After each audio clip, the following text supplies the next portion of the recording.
Nessa noite nós iniciamos uma nova série de exposições após concluirmos o livro dos Juízes. Faremos a exposição da primeira epístola do apóstolo Pedro. Nessa noite nós leremos os 2 primeiros versículos do capítulo 1 de 1 Pedro e também a sua exposição.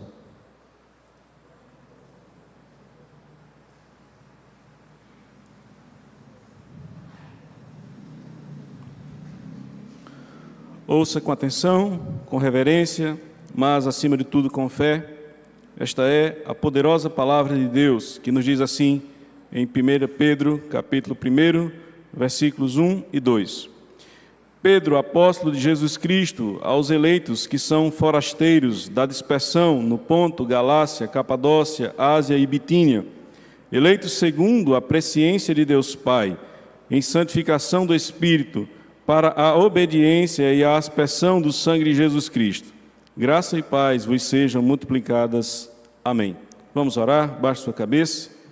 Ó Pai, nós te pedimos que o Senhor, mais uma vez, seja com o teu povo, que nessa noite o Senhor possa falar ao nosso coração, que nessa noite o Senhor possa vir e nos confrontar em nossos pecados, também nos consolar, ó Deus, nas nossas aflições e dúvidas, que nesta noite o Senhor possa nos conduzir aos pés do Senhor Jesus Cristo, o nosso Rei e bom pastor.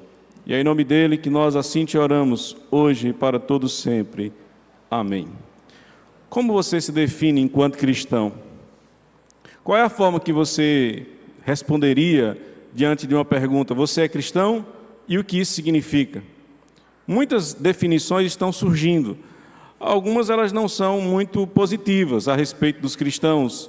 Definições do tipo, são pessoas atrasadas, preconceituosas, são pessoas que não entendem que o mundo avançou e ainda estão presos a escritos que são muito antigos e que já não se aplicam mais aos dias de hoje. Algumas falas são um pouco mais positivas. Alguns vão definir os cristãos como pessoas que são muito religiosas, vão dizer que eles têm um papel importante dentro da sociedade e vão dizer que os cristãos eles não oferecem qualquer tipo de perigo, então nós podemos simplesmente olhar para eles, é a forma como eles pensam, e entender que eles são uns bichinhos assim que devem ficar quietinhos no canto deles na sociedade para não afetarem muito ao mundo em que eles estão inseridos. Todas essas definições elas são erradas e equivocadas. Se você pensa que ser cristão é simplesmente fazer parte de uma religião, se tornar membro de uma igreja, como a Igreja Presbiteriana do Brasil, eu lhe digo que isso é um erro. Na verdade, você deve perguntar ao Senhor qual é a melhor forma de identificar você. Quem é você enquanto cristão? Essa deve ser uma pergunta que você fará ao Senhor e é Ele quem vai lhe responder. O Senhor é aquele que nos diz que nós somos o seu povo. Nós somos aqueles que foram salvos pela sua misericórdia e pela sua graça, para vivermos não mais para nós mesmos, mas para vivermos para Ele, para servirmos a Ele com os nossos dons e talentos, de uma forma que o reino dEle possa se expandir, de uma maneira que a glória dEle possa ser vista, de uma maneira que o Senhor, Ele seja sempre exaltado através das nossas vidas. Quando nós olhamos para essa epístola do apóstolo Pedro, nós encontramos também uma identificação daquilo que são os cristãos. Nós olhamos para o Senhor dizendo através de Pedro aquilo que nós devemos entender a respeito daqueles que servem ao Senhor. O apóstolo Pedro certamente é um dos mais conhecidos e famosos apóstolos do Senhor Jesus Cristo. Ele que sempre esteve muito próximo do Senhor Jesus desde o início do seu ministério, e que em muitos momentos se destacou, tanto por aquilo que deveria falar, e falou de forma muito boa, como por aquilo que ele não deveria falar, e por isso ele cometeu alguns erros, cometeu algumas falhas. Mas Pedro foi um servo fiel de Deus, ele serviu a Cristo Jesus, ele serviu ao Evangelho de Cristo, e ele foi responsável por conduzir a igreja após a morte do Senhor Jesus Cristo, após a sua ascensão. Ele lidera então o colégio apostólico e se torna, juntamente com o apóstolo Paulo, aqueles 2 nomes mais famosos entre os apóstolos de Cristo Jesus. Pedro foi um homem que teve muito do que nós podemos aqui falar a respeito dele. Alguém que certamente tem uma história bonita, alguém que, apesar dos seus erros, apesar das suas contradições, teve um papel importantíssimo dentro da expansão do Evangelho. Alguém que serviu com amor e com dedicação. E que se torna, então, uma voz muito forte dentro da Igreja do Senhor. Alguém que vai escrever uma carta que ainda hoje deve ser lida, crida e aplicada em nossos dias. Essa carta do apóstolo Pedro provavelmente foi escrita entre o ano 63 e 64. Pedro vai escrever aos cristãos que estavam na Ásia Menor, aquilo que nós hoje conhecemos como a Turquia. Ele escreve a esses irmãos para encorajá-los diante de situações difíceis, perseguições, desânimo. Tudo isso vai estar dentro desta carta que é tão preciosa e que deve então ser lida e compreendida. E a exposição bíblica certamente nos ajuda a entender e a compreender mais sobre aquilo que Pedro escreve. Ele aqui deseja, primeiramente, identificar aqueles para quem ele escreve. Ele deseja mostrar quem são eles e qual é a relevância que eles têm, qual é o papel que eles vão desempenhar dentro da igreja. E então nós veremos, a partir daquilo que Pedro fala, qual deve ser a identidade cristã, ou como nós podemos então definir a identidade cristã. É justamente sobre isso, meus queridos irmãos, que nós vamos então refletir nesta noite. Os convido a refletirem comigo sobre o seguinte tema: a identidade cristã. Como os cristãos devem ser identificados? Nós temos duas respostas a partir desses dois versículos que nós acabamos de ler. Em primeiro lugar, o verso 1 nos mostra que nós, como cristãos, devemos ser identificados como cidadãos dos céus. Veja o que é que o texto nos diz no verso 1. Pedro, apóstolo de Jesus Cristo. Aqui, irmãos, é uma característica que nós vemos nestes servos de Deus. Eles sempre se apresentam mostrando a alegria que eles têm de pertencerem não mais a eles próprios, mas de pertencerem ao Senhor Jesus. Eles se consideram como apóstolos, e isso de fato é uma coisa muito importante, porque este colégio apostólico, que hoje já não existe, ele é de fundamental importância para o desenvolvimento da igreja cristã. Eles, como os enviados de Cristo Jesus, são aqueles que vão trazer sã doutrina para as igrejas, e essa sã doutrina certamente ainda está em voga para os nossos dias. Pedro vai escrever como apóstolo de Cristo aos eleitos. Esses eleitos são aqueles que foram escolhidos por Deus, aqueles que dentro de uma grande massa de perdidos, uma vez que o apóstolo Paulo nos diz que todos pecaram e carecem da glória de Deus, e que não há nenhuma esperança para os homens e mulheres neste mundo, se não for a graça do nosso Senhor Jesus Cristo.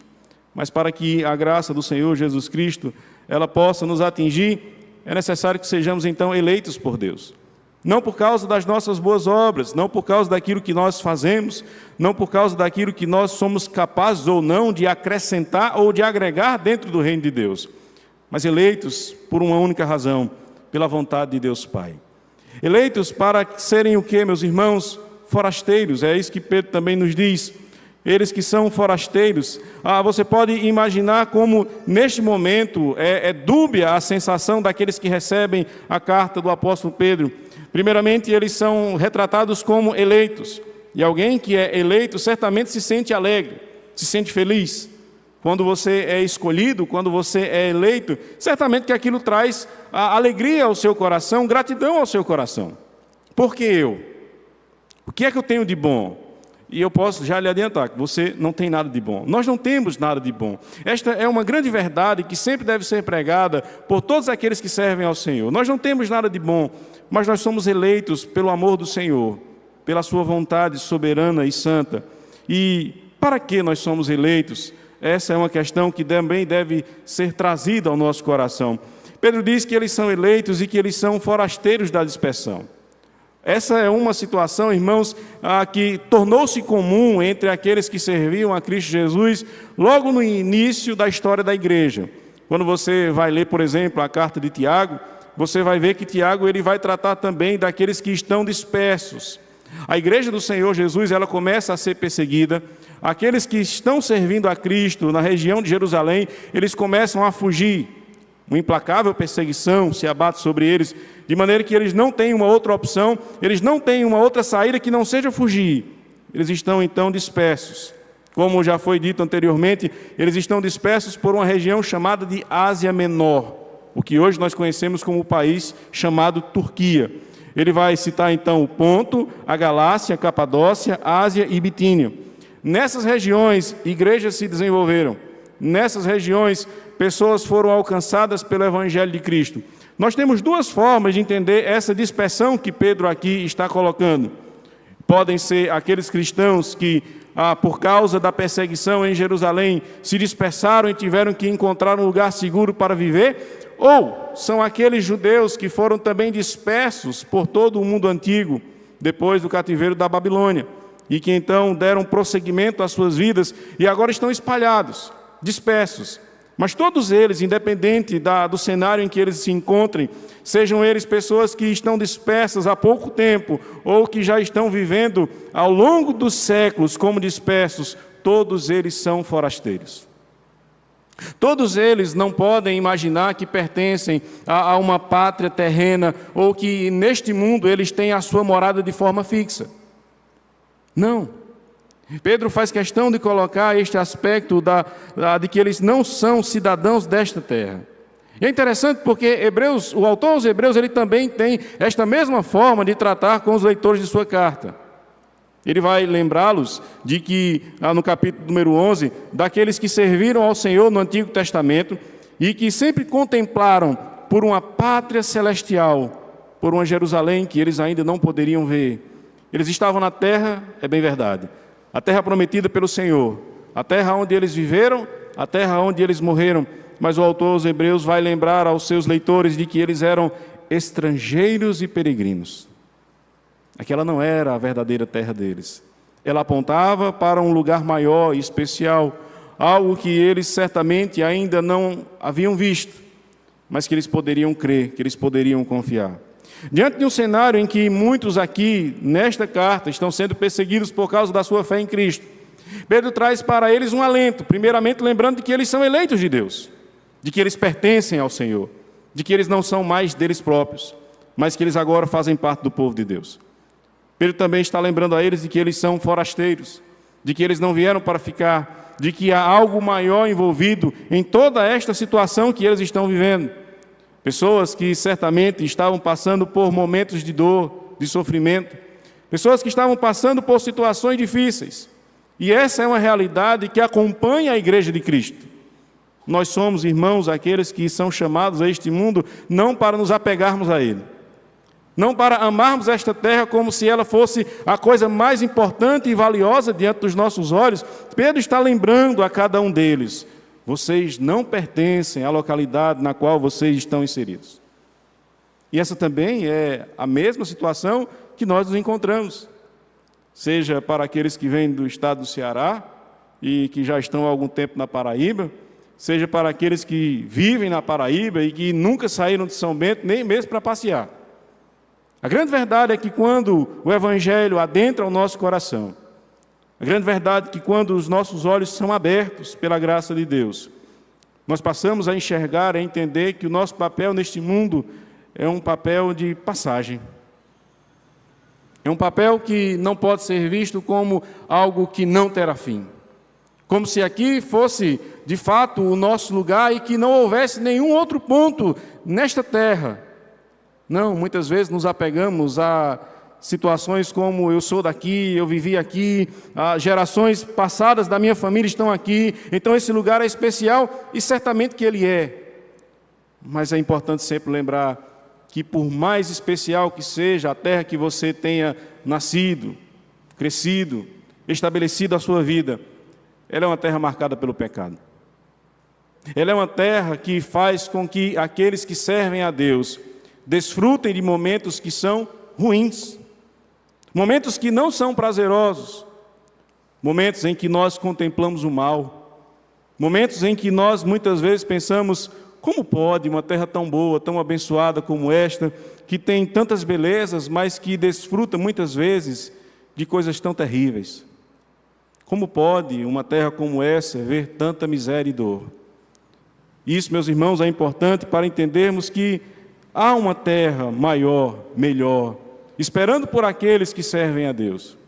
Mesmo que, de alguma forma, essa terra se tornasse verde o ano inteiro, porque certamente uma das coisas que entristece um pouco o nosso coração é quando o cinza de setembro chega. E nós ficamos esperando por aquele momento tão bom, quando as primeiras chuvas caem sobre o nosso solo. Nós ficamos tão felizes quando o verde toma conta de todo o espaço desta terra, mas ainda assim é uma terra manchada pelo pecado. Ainda assim é uma terra que não pode ser vista como tão especial ao ponto de ser a nossa morada final. Não, há uma terra que certamente, irmãos, é maior, é melhor. Uma terra que nós ainda não vemos, mas que nós contemplamos pela fé. Uma terra que nós esperamos que em algum momento, de fato, seja a nossa terra. A terra que foi ganha, não pelo nosso esforço, mas pelo sacrifício de Cristo Jesus. O sacrifício que Ele fez é o sacrifício que garante, então, que todos aqueles que servem a Deus poderão, então, olhar para além deste mundo e esperar por um momento especial, no qual eles serão agora cidadãos de uma Jerusalém eterna. Muitos olham para este mundo como se fosse a coisa mais importante de suas vidas. Quando nós olhamos não apenas para as situações de alegria, quando nós olhamos também para as situações de dor, que esta terra nos faz viver, por vezes nós pensamos, irmãos, que esta situação ela é tão forte que nos impedirá de enxergar para além das nuvens escuras ou para além dos momentos felizes. Talvez você que aqui se encontra hoje tenha muito esta tendência de olhar para o aqui e o agora e pensar, não há nada além disso. É apenas aqui que importa, é apenas o que eu estou vivendo. São esses momentos que de fato fazem parte da minha vida e não há nada mais para que eu possa olhar. Não devemos ter apego, meus irmãos, a essa terra, pois ela passará. O próprio Cristo nos identifica como não pertencendo a este mundo. Ele vai nos dizer, eu lhes tenho dado a tua palavra e o mundo os odiou, porque eles não são do mundo, como também eu não sou. Não peço que os tire do mundo, e sim que os guarde do mal. Eles não são do mundo, como também eu não sou. Evangelho de João, capítulo 17, versículo 14 a 16. O Senhor Jesus está lembrando à sua igreja, lembrando ao seu povo, que eles não pertencem a este mundo, que há algo especial esperando por cada um deles. Sim, nós também, dentro da teologia reformada, entendemos e cremos que um dia esta terra ela será purificada de todo o mal, no retorno de Cristo Jesus.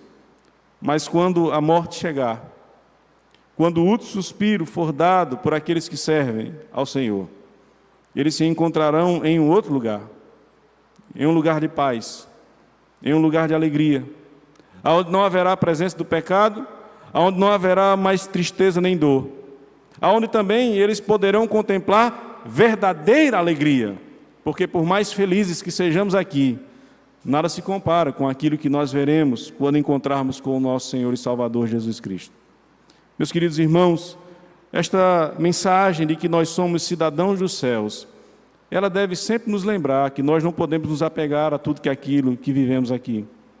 Sejam os momentos bons, sejam os momentos ruins, não se apegue a eles. Não pense que eles vão durar para sempre, porque eles não vão. Há um dia melhor, há uma terra melhor, há um momento melhor. Isso deve primeiramente aquecer o seu coração diante das tragédias da vida, diante dos sofrimentos que você está enfrentando. Como também deve tirar de você o apego por este mundo e por tudo aquilo que você acha tão bom e tão importante. Não seja apegado a isso, porque essa terra ela vai passar. Você é um forasteiro, você é um cidadão dos céus. E Cristo Jesus é quem lhe diz isso. A outra forma, meus irmãos, de sermos identificados, além de sermos cidadãos dos céus, é que nós somos os redimidos do Senhor. Isso é o que nos diz o verso número 2. Veja o que aqui o apóstolo Pedro vai nos dizer. Mais uma vez ele traz a palavra eleito. E ele agora vai mostrar ou explicar de forma ainda mais doutrinária esse termo. Ele vai usar as palavras segundo a presciência de Deus Pai. E, meus irmãos, a presciência de Deus Pai é uma doutrina muito valiosa, muito importante, que deve ser estudada por todos nós, para entendermos que ela é muito mais do que a habilidade de prever acontecimentos futuros, como muitos podem imaginar. É simplesmente a condição que Deus tem de olhar para aquilo que vai acontecer e saber o que acontecerá. Não. A presciência de Deus, a qual Pedro aqui está falando, diz respeito à soberania de Deus. Ao Deus que não simplesmente contempla a história acontecendo, mas ao Deus que diz como essa história irá acontecer. Veja, lembre-se do contexto desses irmãos que aqui estão recebendo esta carta de Pedro. Irmãos que estão passando por problemas, situações difíceis, perseguições. Irmãos que estão lutando contra as dores do pecado em suas vidas. Irmãos que estão passando por problemas, mas que quando olham para esta doutrina, devem então descansar o seu coração. A sua alma deve encontrar descanso quando você olha para esta tão preciosa doutrina. O Senhor, Ele não é apenas o conhecedor da história. Ele é aquele que faz a história.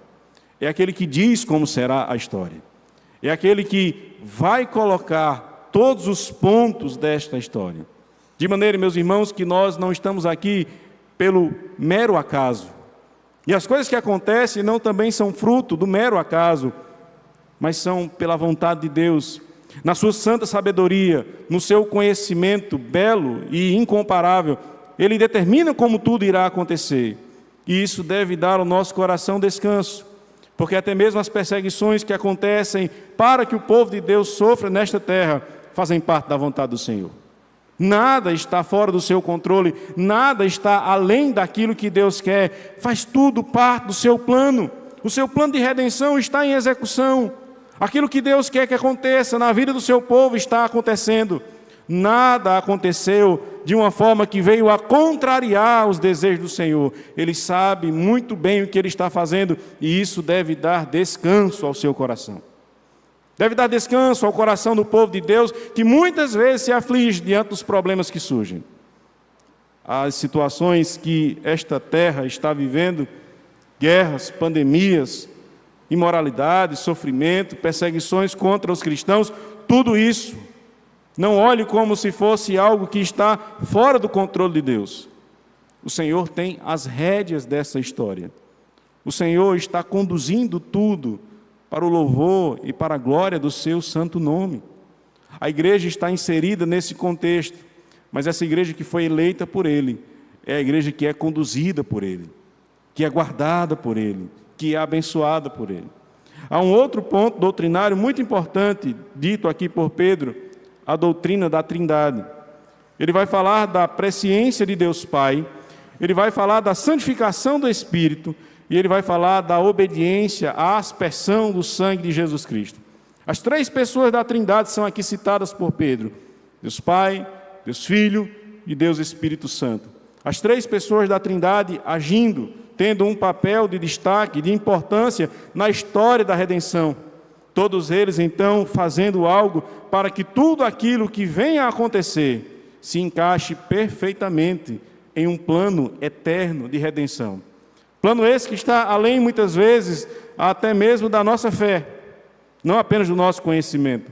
É difícil, muitas vezes, de compreendermos, mas isso se explica por uma questão muito simples. É um plano de um Deus eterno. E por isso nós não temos a capacidade, muitas vezes, de compreender. Mas nos basta simplesmente, meus irmãos, crermos que tudo aquilo que está acontecendo é pela vontade do Senhor. Mas dois pontos, irmãos, nos chamam a atenção nesse versículo número 2. A questão da presciência de Deus Pai, da escolha que Ele faz, da eleição que Ele faz, é importante sempre ser lembrada para que ela ocorre. Para que nós somos eleitos? Por qual motivo o Senhor nos elegeu? Não é porque nós somos capazes de fazer coisas fenomenais. E a nossa entrada na igreja, então, transforma a igreja em algo sensacional, espetacular. Não, não é por isso. O Senhor nos chama pela sua santa vontade, pela sua sabedoria, que é incomparável, mas Ele o faz para que sejamos santos, obedientes à sua voz. Pessoas que não fazem mais a sua própria vontade, mas que entenderam que agora pertencem a Ele. e que viverão agora segundo os preceitos e ordens dele. Não mais segundo aquilo que eu gosto, não mais segundo aquilo que eu quero, não mais segundo o meu gosto, a minha vontade, ela é colocada de lado, porque agora eu entendo que o Espírito Santo está agindo em meu coração. E eu agora vou contemplar aquilo que Cristo fez na cruz do Calvário, a sua morte bendita, o seu sangue sendo derramado, para que eu então possa obedecer a Ele que é o meu Rei, aquele que é o meu Senhor, me dê ordens e mandamentos, não para que simplesmente eu os conheça, não para que simplesmente eu possa recitá-los, mas para que eu possa obedecê-los, para que eu possa então servir a Deus de uma forma que Ele seja sempre honrado, glorificado através dos meus atos. Pedro está começando a sua carta, doutrinando esta igreja, ou estas igrejas, mostrando para eles fundamentos que são indispensáveis ao cristianismo e que também são indispensáveis para o nosso próprio autoconhecimento enquanto servos de Deus, enquanto cristãos, enquanto igreja de Cristo Jesus. Quando nós olhamos para este versículo número 2, meus irmãos, nós temos que entender algo que é extremamente valioso e que parece que está sendo ignorado. Muitas igrejas parecem desprezar o fato de que a salvação ocorre no meio do povo do Senhor. Muitas igrejas já não dão tanto valor. Uma alma que se converte é só mais uma pessoa que entrou na igreja. Mas não, deveria ser motivo de alegria muito grande para cada um de nós. Olharmos para aqueles que são transformados pelo Senhor. E o papel que nós, enquanto igrejas, temos nesse processo. Afinal, a conversão, ela ocorre quando a pregação da palavra ocorre também. Quando nós pregamos, o Espírito Santo de Deus age. E aqueles que estão em trevas, mas que foram eleitos pelo Senhor, poderão então olhar para o sacrifício de Cristo e entender o que foi que Jesus fez. Por que Jesus morreu? Qual é o significado disso para a minha vida? Ele era um baderneiro? Ele era um homem além do seu tempo? Não, ele era o meu Senhor e Salvador. Ele era aquele que derramou o seu precioso sangue, o Deus que se fez carne, aquele que veio para morrer em nosso lugar, pagando as nossas dívidas, e agora eu então, sabendo disso, reconhecendo isso, irei obedecer, porque sei o preço que foi Ele me salvar. Eu fui salvo pela graça, mas nunca foi de graça. E isso, meus irmãos, deve estar em nosso coração. Porque muitas vezes parece que nós também desprezamos isso. Muitas vezes parece que o fato de sermos parte da igreja não merece o devido valor em nosso coração à salvação que recebemos do Senhor. Veja, muitas vezes as pessoas se lamentam, reclamam da igreja, não têm tanta alegria em fazer parte do povo de Deus, por situações que eles estão vivendo, seja na igreja, seja em suas casas, seja na sua vida social como um todo. Eu sou crente, mas eu enfrento problemas. Eu sou crente, mas eu passo por dificuldades. Eu sou crente, mas as coisas parecem não acontecer da mesma forma como acontecem na vida daqueles que nem mesmo conhecem ao Senhor. E o que deve dar alegria ao seu coração é saber que você foi salvo por Cristo Jesus. É entender isso. E, meu irmão, eu sinto muito lhe dizer, você passará por muitas lutas. Muitas dificuldades surgirão na sua vida. Em maior ou menor medida, elas virão sempre. Não é o céu que você espera que a sua vida seja, porque você simplesmente fez agora a sua pública profissão de fé, foi batizado e se tornou parte do povo de Deus. Não. É o fato de que você sabe que, apesar de tudo, você foi salvo em Cristo Jesus, e isso basta. E isto é suficiente. Eu sei quem eu sou. Eu não sou um fanático religioso. Eu não sou uma pessoa que foi enganada por um pastor e por um grupo de religiosos fanáticos. Não, eu sou parte do povo de Deus. Eu sou um cidadão dos céus. E essa terra, ela não é o ponto final da minha história. Eu sou parte do povo de Deus porque eu fui salvo pelo sangue de Cristo Jesus. E isso é o que de fato há de valor na minha vida. As lutas, dores e perseguições, elas vêm e vão. Mas o fato de que eu pertenço ao Senhor, isso de mim jamais será retirado. Para sempre eu serei dele. Para sempre eu irei pertencer a Ele. O Senhor Jesus nos garante isso quando Ele vai nos dizer que as suas ovelhas pertencem a Ele e que nada poderá removê-las de suas mãos. Nós pertencemos ao Senhor. Nós fomos salvos pela obra da Trindade Santa e nada agora poderá apagar isso. Talvez, meu irmão, você esteja muito abatido. Talvez você esteja passando por momentos de incerteza. Será que vale a pena servir a Deus? Será que, de fato, é valoroso fazer parte de uma igreja? As coisas não estão acontecendo como eu gostaria. Será que eu não encontraria mais alegria ou mais respostas positivas indo para uma outra religião? E a resposta que eu lhe dou é não. Não caia nessa cilada. Mas confie no Senhor. Confie naquele que lhe salvou. Confie naquele que enviou o próprio Filho para morrer do seu lugar. Confie naquele que derramou o seu sangue para lhe purificar e para libertar você. Essa deve ser a sua confiança. E lembre-se todos os dias, eu sou um redimido do Senhor. Eu pertenço ao povo de Deus. Eu sou parte da igreja de Cristo Jesus e ninguém poderá remover esta santa verdade da minha vida.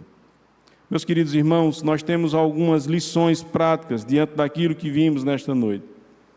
Em primeiro lugar, não fique tão apegado ao que acontece neste mundo, seja de bom ou de ruim.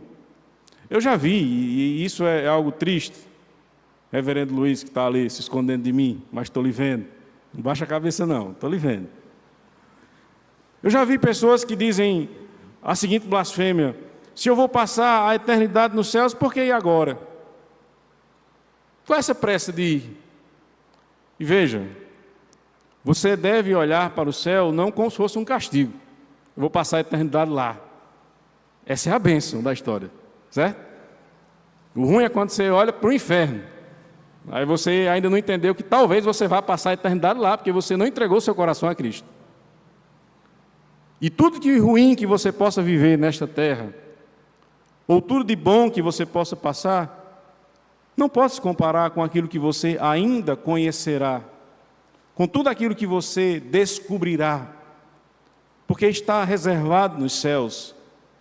Então você muitas vezes fica apegado com aquilo que acontece neste mundo.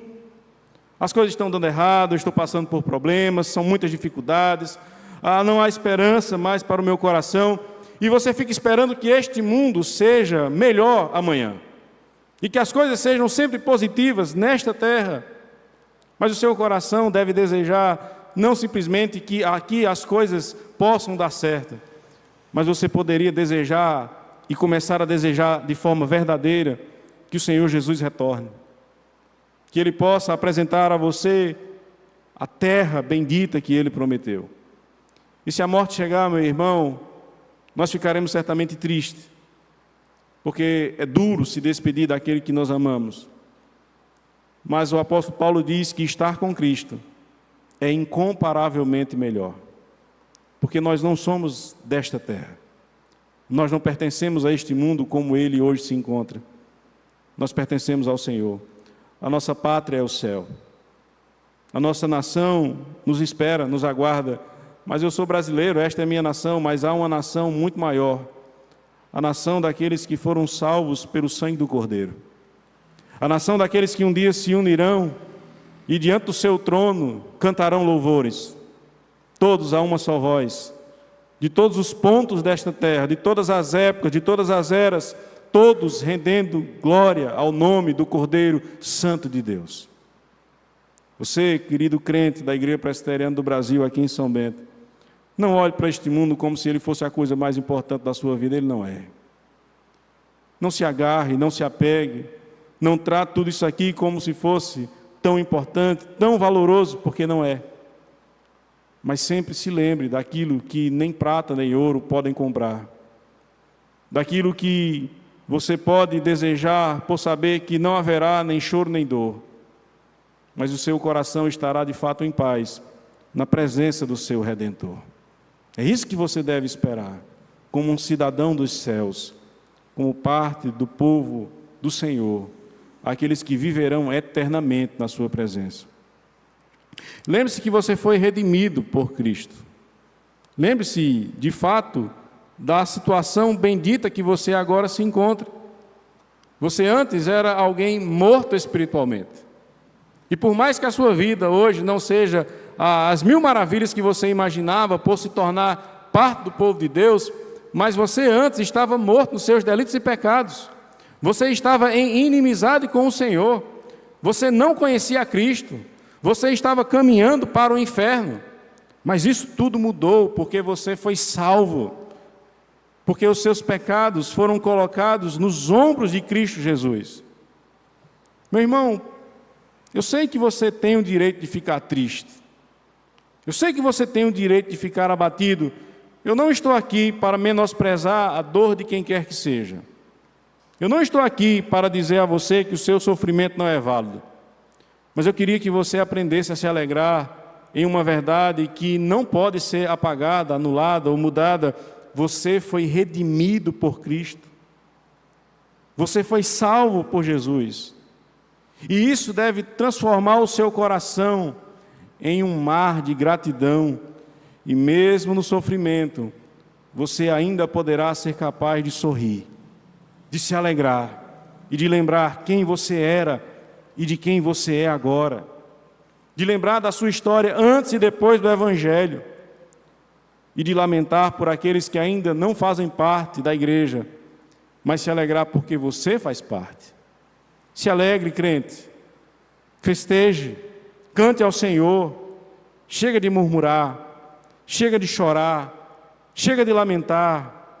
É hora de louvar, porque você foi redimido. É hora de encher o seu coração com esta viva esperança. Eu sou parte do povo do Senhor. Cristo me elegeu, me salvou. E agora eu não sou mais aquela pessoa perdida nos seus pecados, morta espiritualmente. Não, eu estou vivo. Estou vivo pelo sangue de Jesus.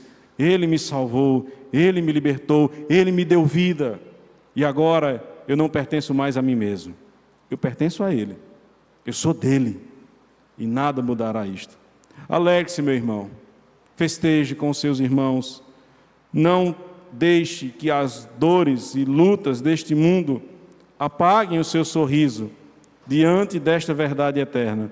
Você foi redimido por Cristo Jesus. O mundo pode tentar, meus irmãos, nos rotular de muitas coisas. Vocês são tolos, estão perdendo a vida. O mundo pode nos chamar de fanáticos religiosos. O mundo pode nos dizer que nós somos religiosos ferrenhos. Nenhuma destas afirmações, de fato, contempla aquilo que nós somos. Nós somos cristãos. Nós somos igreja de Deus. E só quem pode entender isto, de fato, é a igreja do Senhor. Só quem, de fato, pode entender a importância disso é aqueles que olharam para Cristo e entregaram as vidas para Ele e disseram: agora, Senhor, reina no meu coração. Essa é a nossa identidade. É isso que nós somos. Nós somos de Cristo Jesus.